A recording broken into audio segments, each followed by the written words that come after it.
सेवा यही कल्याण है।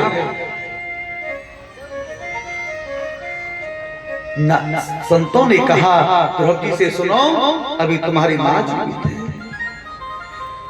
लेकिन व्यास जी एक दिन वो मुझे छोड़कर के चली गई।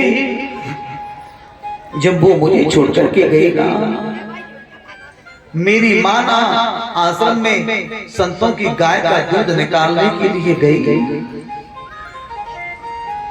और कहीं घास में सर्प बैठा था और उस सर्प ने आकर के ना दूध निकालती हुई मेरी माँ के पांव में डंक मार दिया और मेरी माँ को डस लिया और मेरी माँ भगवान को प्यारी हो गई। व्यास जी, जब मेरी माँ मुझे दुनिया से छोड़कर के चली गई, मैं बहुत जोर से रोया,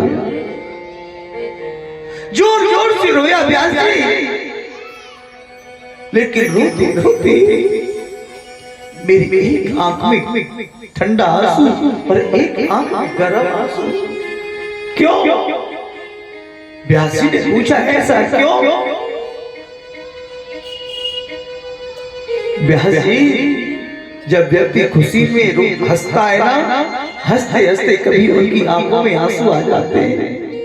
देखना वो आंसू ठंडा हो जाता है। जब व्यक्ति दुखी होकर के रोता है तो उसकी आंखों में आंसू जो निकलता है वो गरम गरम।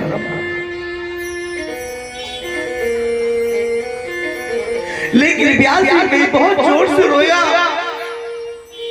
आज मेरी जन्म देने वाली मां मुझे छोड़कर के चली गई, जो मुझे इतना प्यार करती थी, इतना दुलार करती थी, इतना ख्याल करती थी। लेकिन रोती रोती व्यास जी मैं एकदम जोर से हंस पड़ा। मैं जोर से हंस पड़ा। क्यों? व्यास जी ने पूछा, तुम हंसे क्यों? व्यास जी, मैं रोया तो इसलिए कि मेरी जन्म देने वाली मां इस दुनिया में नहीं रही, वो मुझे छोड़कर के चली गई। और व्यास जी मैं हंसा इसलिए कि अब मुझे संतों के पास जाने से, भगवान के पास जाने से मुझे कोई नहीं रोकेगा। एक माई तो थी जिनके कारण मैं रुका हुआ था, अब मां नहीं रही तो सीधा संतों के पास बद्रीनाथ धाम चला जाऊंगा और भगवान का भजन करूंगा। व्यास जी, अब एक बात बताओ आप मुझे कितना आनंद आया। तो इसलिए मैं कहता हूं कि भगवान की कृपा से बड़ी गुरु की कृपा है। क्यों? संतों ने मुझे रास्ता बताया और महाराज पीछे पीछे व्यास जी जाते, पुत्र पुत्र के करके सुखदेव को लौटाते, लेकिन सुखदेव लौट कर के नहीं आता।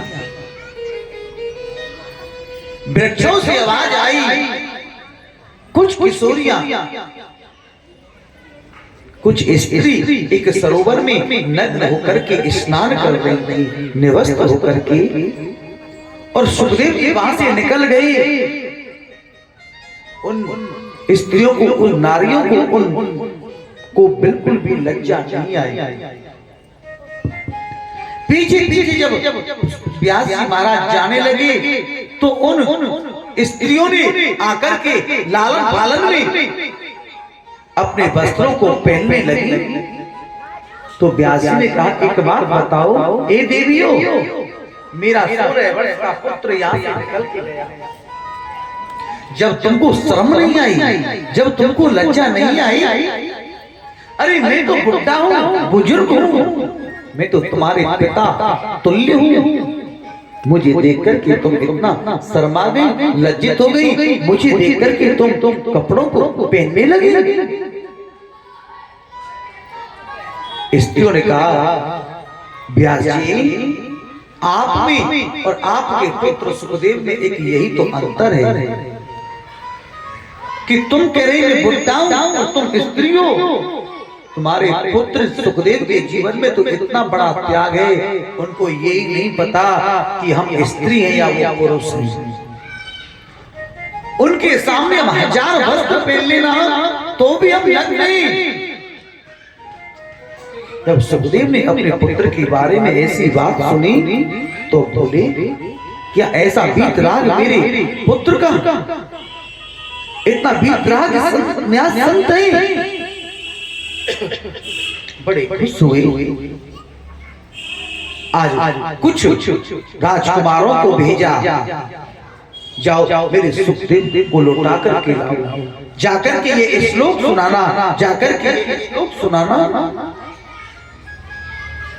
जब श्लोक सुनाने लगे तो सुखदेव जी कहने लगे, और सुनाओ ना, और सुनाओ, और सुनाओ ना। राजकुमारों ने कहा, हम पे तो इतना ही आता है, यदि आपको और ज्यादा सुनना है ना तो अपने पिताजी के पास ही चलो, उनसे सुनना।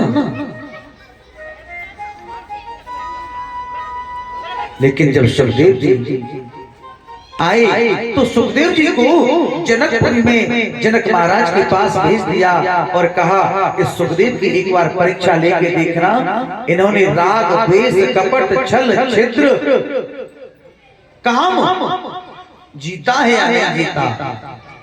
आज जनक जी के पास जब भेजा, द्वार पर जनक जी के पहुंचे तो सुखदेव जी ने कहा, हम वेद व्यास के पुत्र सुखदेव हैं, महाराज जी से कहो कि हम मिलना चाहते हैं। अंदर से आवाज आई, अभी 5 दिन तक समय नहीं है, 5 दिन तक मिलने का समय नहीं है। सुखदेव जी द्वार पर बैठे रहे। 5 दिन बाद व्यास जी